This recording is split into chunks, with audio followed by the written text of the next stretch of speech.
Ô Dieu, Père de toute la lumière et la source de toute vie, ce matin qui est né, en ce moment même où le monde se réveille, je me mets en votre présence. Je viens à vous, à la recherche d'une prière pour que le courage de surmonter les défis, parce que je ressens le poids de mes difficultés et l'ombre de mes incertitudes. Mon cœur aspire le courage, pas le courage, mais le courage qui jaillit de la certitude de votre entreprise. Je sais que je ne suis pas seulement dans cette recherche. Pour beaucoup de vos enfants et filles en ce moment, crient également pour faire face à ce qui leur semble insurmontable. Cette prière pour le courage est notre cri collectif. Nous vous élevons notre voix, non pas comme un murmure de défaite, mais comme une graine de foi, une déclaration qui, même avant de voir la victoire, nous croyons en le Dieu qui le garantit. Ta parole, Seigneur, est la boussole qui guide mon âme, et en elle trouve la promesse qui allume la flamme de l'espoir dans ma poitrine. Par conséquent, je m'attrape avec toute ma force à la vérité énoncée par le psalmiste David, une vérité qui résonne à travers les siècles et a atterri aujourd'hui dans mon cœur. Je la comprends, je la déclare, je la vis. Ta parole dit « Le Seigneur est ma lumière et mon salut. Qui vais-je craindre ?» Psaume 27, 1.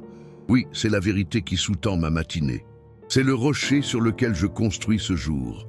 Le Seigneur est ma lumière, le Seigneur est mon salut. À qui puis-je alors craindre? Père, que cette vérité n'est pas seulement une phrase lue, mais un portail pour votre présence. Que chaque mot de cette prière soit plus proche de vous. Je commence cette journée à méditer sur la première partie de cette promesse.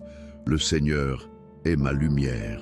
Qu'est-ce que cela signifie dans la pratique, dans mon aujourd'hui, au milieu de mes circonstances? La lumière, monsieur, est l'opposé directement de l'obscurité, qui essaie si souvent de s'impliquer. L'obscurité de la confusion, quand je ne sais pas quelle voie d'apprendre, quelle décision est bonne, quelle porte vous ouvrez et que vous fermez. L'obscurité de l'ignorance, quand je ne comprends pas vos objectifs et pourquoi certains essaient.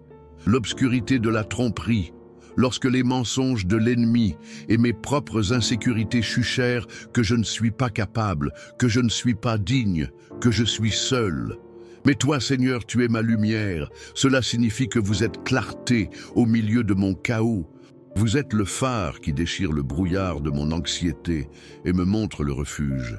Vous êtes la vérité qui démasque chaque mensonge.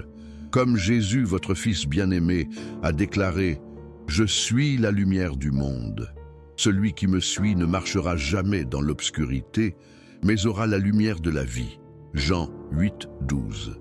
En déclarant que vous êtes ma lumière, je déclare que je choisis de suivre Jésus, que je choisis de marcher dans vos manières qui refusent la place d'une vie dans l'obscurité. Aujourd'hui, Père, je prie pour que votre lumière éclaire les domaines spécifiques de ma vie qui sont dans l'obscurité. J'éclaire mon esprit afin d'avoir de la sagesse dans les décisions que je dois prendre dans mon travail, dans mes études, dans l'administration de mes ressources. Dissipe la brume de procrastination et d'indécision avec la luminosité de votre direction claire. Je demande, comme le psalmiste, envoyez votre lumière et votre vérité afin qu'il puisse me guider et m'emmener dans votre montagne sainte, là où il habite. Psaume 43, 3. Que votre lumière soit mon guide aujourd'hui. Puisse-t-il m'éloigner des pièges du péché, les tentations qui se déguisent comme des opportunités, les raccourcis qui semblent faciles mais conduisent à la perdition. Que votre lumière expose ce qui doit être exposé, révélez ce qui est caché. S'il y a un mauvais chemin en moi, une motivation égoïste, certain à garder le ressentiment, que votre lumière, comme un projecteur divin, le révèle, non pour me condamner, mais pour me guérir et se libérer. Car votre lumière n'est pas une lumière froide et accusée. C'est la lumière chaleureuse et accueillante de l'amour d'un Père. C'est la lumière qui, comme dans la création, ordonne « il y a de la lumière ». Genèse 1, 3, et transforme le vide et l'informe en quelque chose de beau et avec un but. Alors que votre lumière créative brille sur mon chaos intérieur aujourd'hui et mettre tout en place sous votre propriétaire. Et je pense, Seigneur, dans les défis qui ressemblent aux géants. Ils projettent des ombres longues et effrayantes qui essaie de me faire me sentir petite et insignifiante, peur de l'avenir, anxiété de santé, souci de ma famille, pression pour les résultats. Chacun de ces défis crée une zone d'ombre, un endroit où ma vision se floue et mon cœur, inquiet. Mais la promesse de David est radicale. Il ne dit pas que le Seigneur me donne une lumière, il dit que le Seigneur est ma lumière. La lumière n'est pas un objet que je porte, c'est votre propre essence impliquant la mienne. Ça change tout. Cela signifie que partout où je vais, la lumière va avec moi. Lorsque j'entre dans la salle de réunion pour une conversation difficile, la lumière entre moi.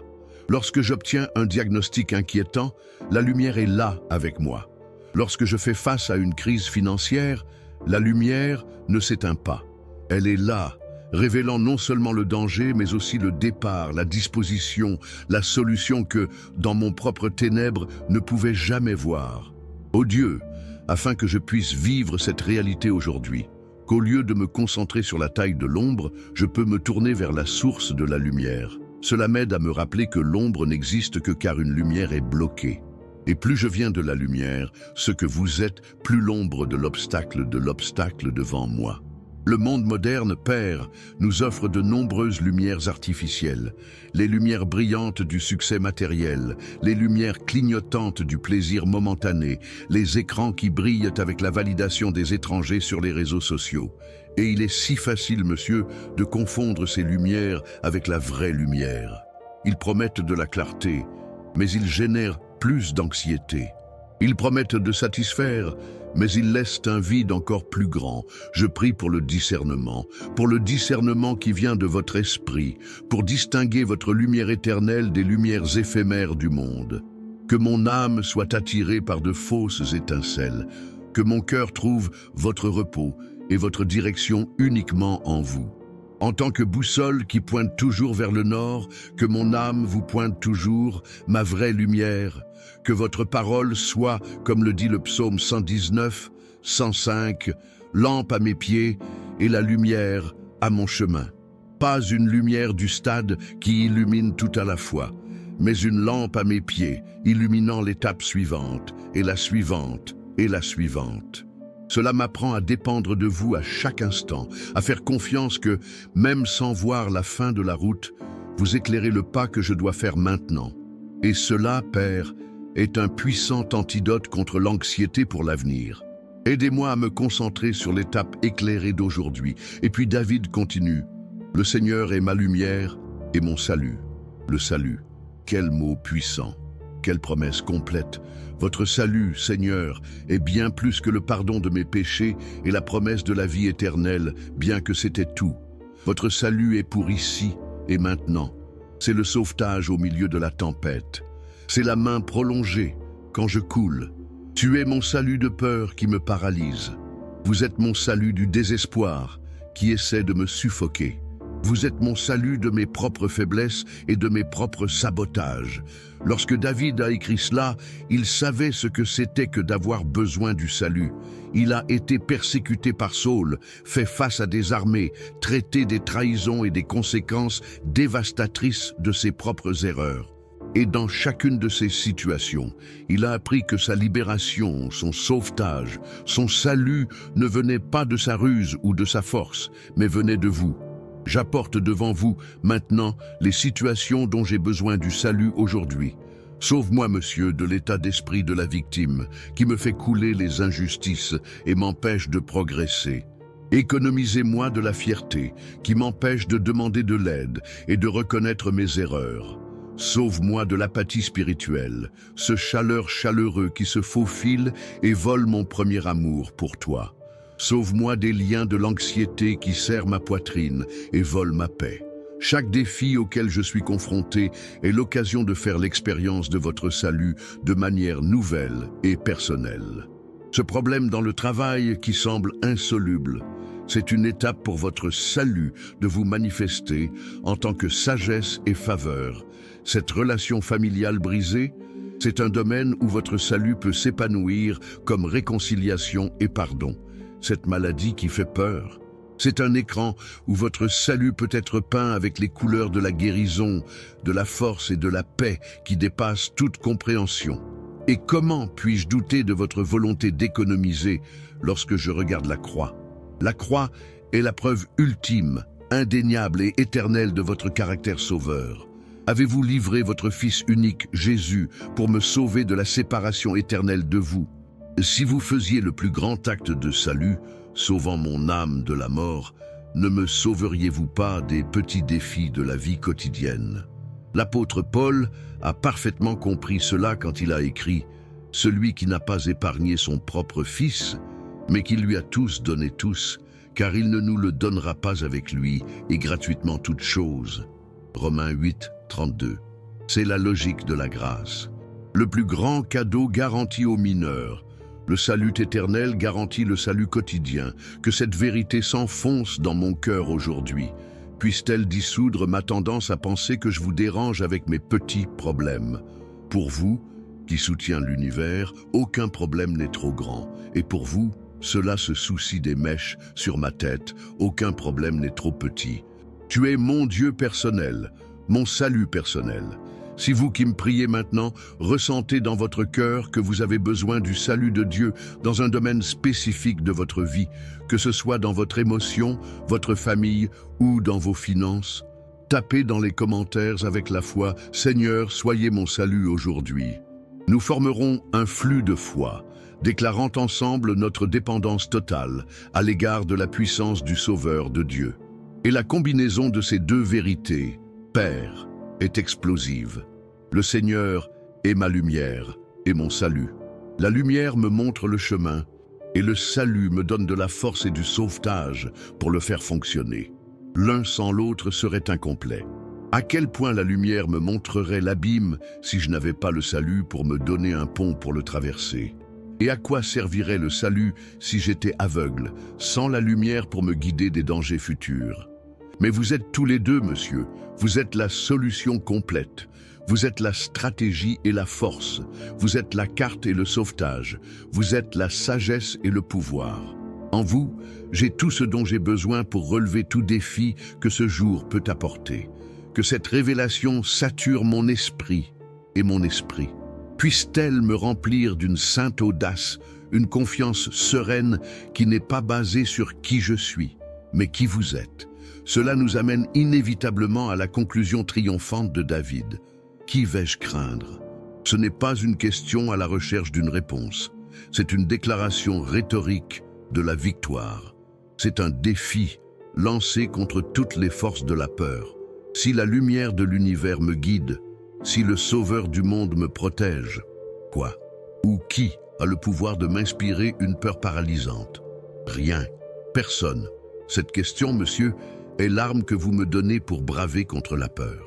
Lorsque l'anxiété à propos du futur frappe à ma porte, je répondrai « Le Seigneur est ma lumière et mon salut. Qui vais-je craindre ?» Lorsque l'intimidation des personnes ou des circonstances essaie de me diminuer, je déclarerai dans mon esprit « Le Seigneur est ma lumière et mon salut. Qui vais-je craindre ?» Lorsque la voix de ma propre insuffisance crie que je ne réussirai pas, je vais le faire taire avec cette vérité. Le Seigneur est ma lumière et mon salut. Que je craindrai? Je me souviens de Peter, ton disciple. Il a vu Jésus marcher sur les eaux et, sur une poussée de foi, a demandé à vous rencontrer. Et Jésus a dit « Venez ». Et Pierre, les yeux sur Jésus, la lumière et le salut, sont sortis du bateau et ont marché au-dessus des eaux. Il a fait l'impossible. Mais le texte dit que quand il a senti le vent et a regardé les vagues, il avait peur et a commencé à couler. La circonstance n'a pas changé. Le vent était déjà là. Les vagues étaient déjà là. Ce qui a changé, c'est la concentration de Pedro. Il a quitté les yeux de la lumière et du salut et les a mis dans la taille du défi. Combien de fois, Seigneur, je suis comme Pierre. Je commence bien, plein de foi, concentré sur vous. Mais ensuite, le vent des mauvaises nouvelles soufflent, les vagues d'une opposition se lèvent et je démets mon regard. Et je commence à pénétrer dans la peur et le doute. Mais j'aime ce qui se passe ensuite. Peter crie « Seigneur, sauve-moi » et immédiatement Jésus a tendu la main et l'a tenue. Il ne l'a pas laissé couler. « Père, aujourd'hui, je veux garder les yeux fixés sur toi. Mais si pendant un moment de faiblesse je vacille, que mon instinct soit comme celui de Peter, criez pour vous. Seigneur, sauve-moi, car je sais que votre main sera toujours étendue. Tu ne me laisseras jamais couler. Vous êtes fidèle. Par conséquent, je fais un choix conscient aujourd'hui de ne pas être paralysé par les luttes. Les combats viendront. Jésus nous a avertis. Dans ce monde, vous aurez des afflictions. Cependant, j'ai une humeur. J'ai surmonté le monde. Jean 16, 33. Les afflictions ne sont pas un signe de votre absence. Ils sont le contexte dans lequel votre pouvoir est perfectionné. Les batailles ne sont pas une indication que j'ai été abandonné. Ils sont l'arène où vous montrez qui se bat à côté de moi.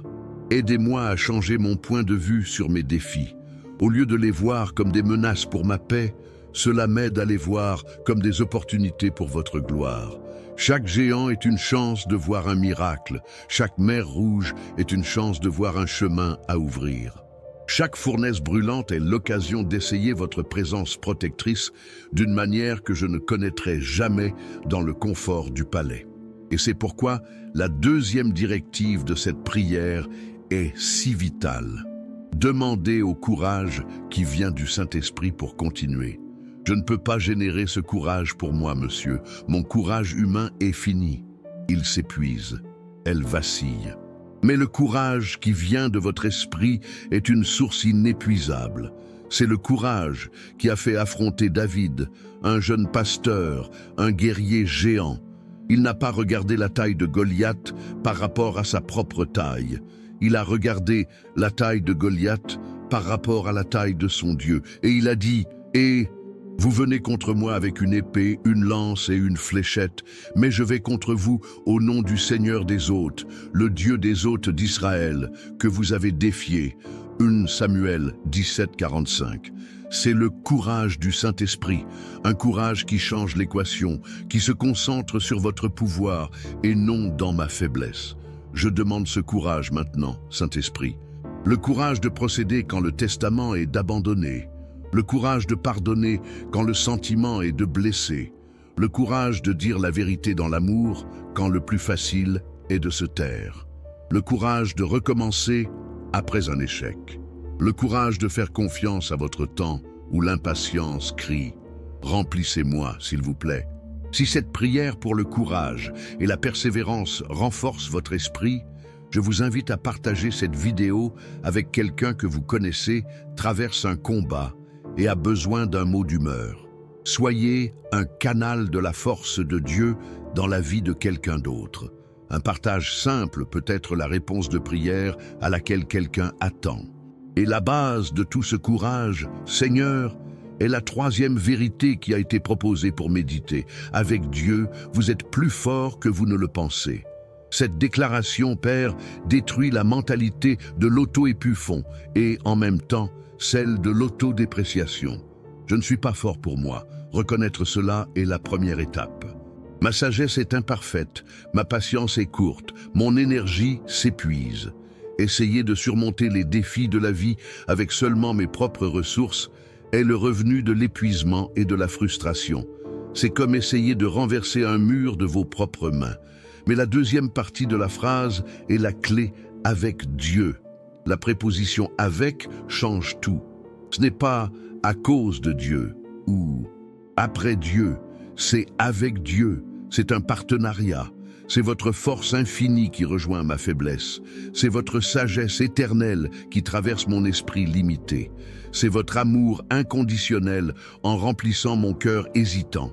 L'apôtre Paul a vécu cette réalité d'une manière profonde. Il a dit « Je peux faire tout ce qui me renforce ». Philippiens 4, 13. Il n'a pas dit « Je peux toutes choses ».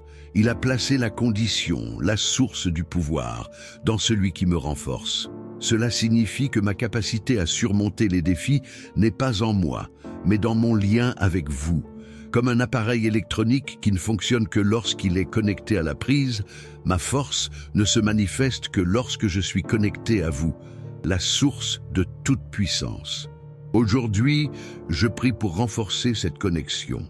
À travers cette prière, à travers la lecture de votre parole, à travers un cœur remis, je me branche en vous. Je déclare ma dépendance totale envers vous.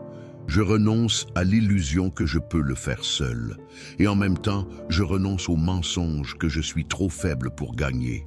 Je ne suis pas faible, je suis faible sans toi. Mais avec vous, je suis plus fort que j'imagine. Aidez-moi à voir les situations de ma vie à travers cet objectif. Ce projet au travail ne dépend pas uniquement de ma compétence, mais de votre formation. La création de mes enfants ne concerne pas seulement ma sagesse parentale, mais sur votre orientation divine qui traverse moi. Surmonter une dépendance ou une mauvaise habitude ne dépend pas uniquement de ma volonté, mais de la puissance libératrice de votre esprit agissant en moi.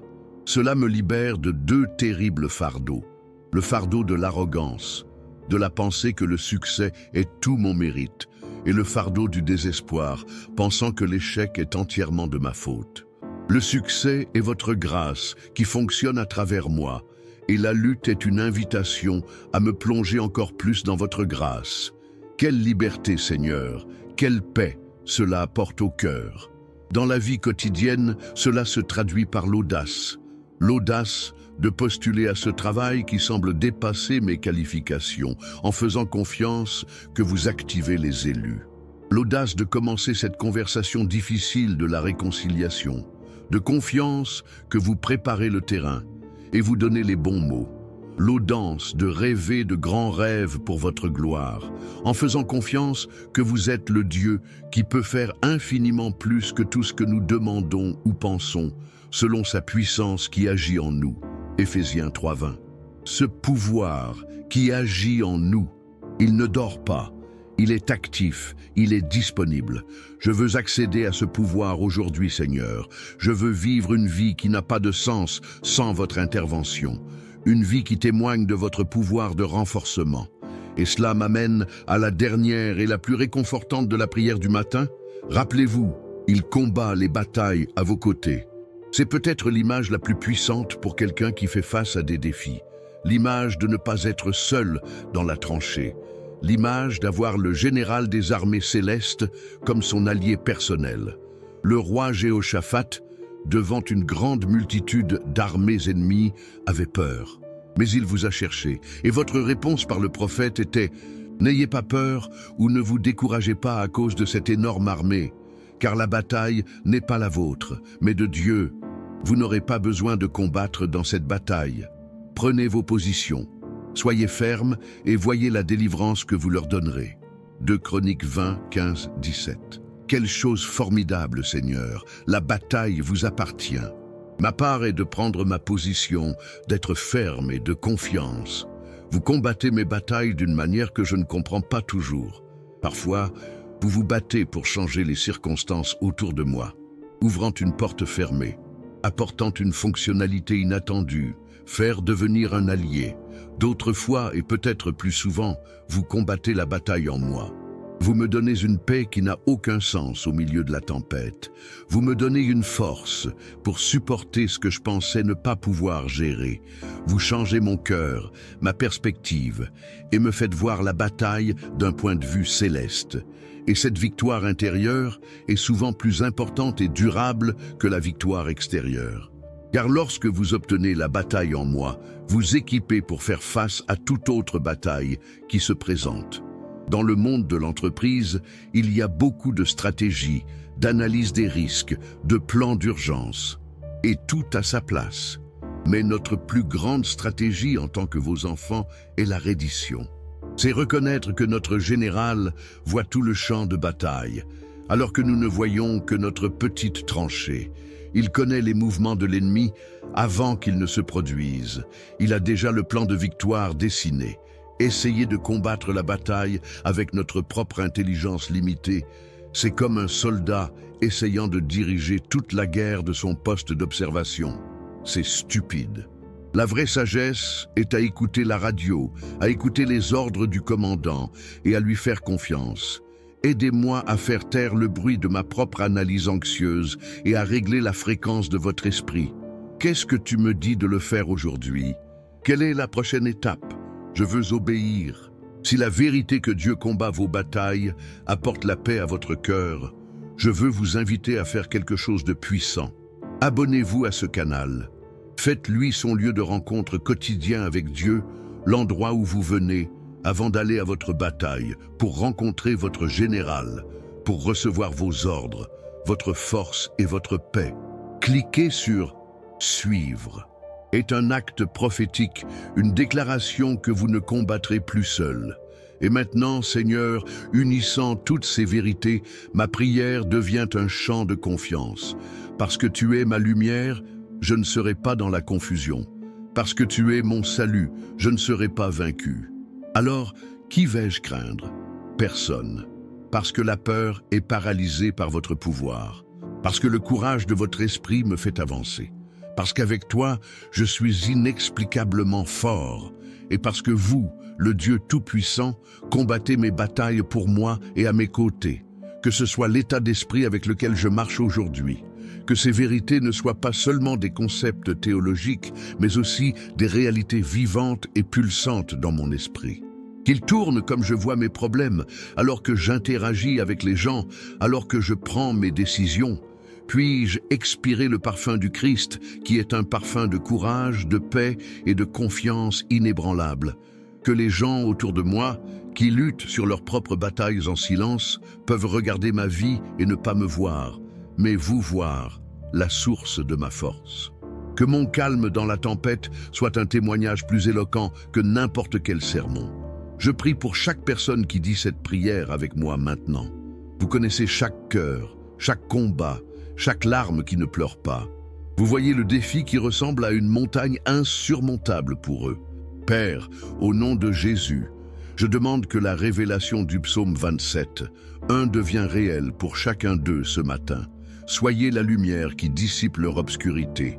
Soyez le salut qui les sauve de la situation dans laquelle ils se trouvent. Retirez l'esprit de peur et versez sur votre esprit de pouvoir, d'amour et d'équilibre sur eux. Cela leur montre qu'avec vous, ils sont plus forts qu'ils ne l'ont jamais imaginé. Et suppose, Seigneur, leur bataille. Combattre pour eux, les défendre, se fraye un chemin vers eux. Peut-être aujourd'hui une journée de tour. Un jour où la peur perd son pouvoir et la foi assume le commandement. Papa, je te remercie. Merci non pas parce que les problèmes ont disparu, mais parce que votre présence est supérieure à tout problème. Merci parce que ma sécurité n'est pas en l'absence de combat, mais dans la certitude de votre entreprise. Merci parce que la victoire finale a déjà été conquise sur la croix et la résurrection de Jésus-Christ. Et la victoire dont j'ai besoin pour aujourd'hui est une petite partie de cette grande victoire qui m'a déjà été garantie. Aidez-moi à vivre comme un vainqueur, pas en tant que victime. Cela m'aide à marcher la tête haute, non pas pour l'arrogance, mais par une confiance filiale en vous. Que cet esprit de prière m'accompagne toute la journée. À chaque instant de décision, afin que je puisse chuchoter « Seigneur, soyez ma lumière ». À chaque instant de faiblesse, afin que je puisse crier « Seigneur, soyez mon salut ». À chaque instant de la peur, que je puisse déclarer « Qui vais-je craindre ?» Que ma vie soit aujourd'hui une prière continue, une symphonie de confiance touchée pour votre gloire. Je te donne ce jour. Chaque heure, chaque minute, chaque seconde.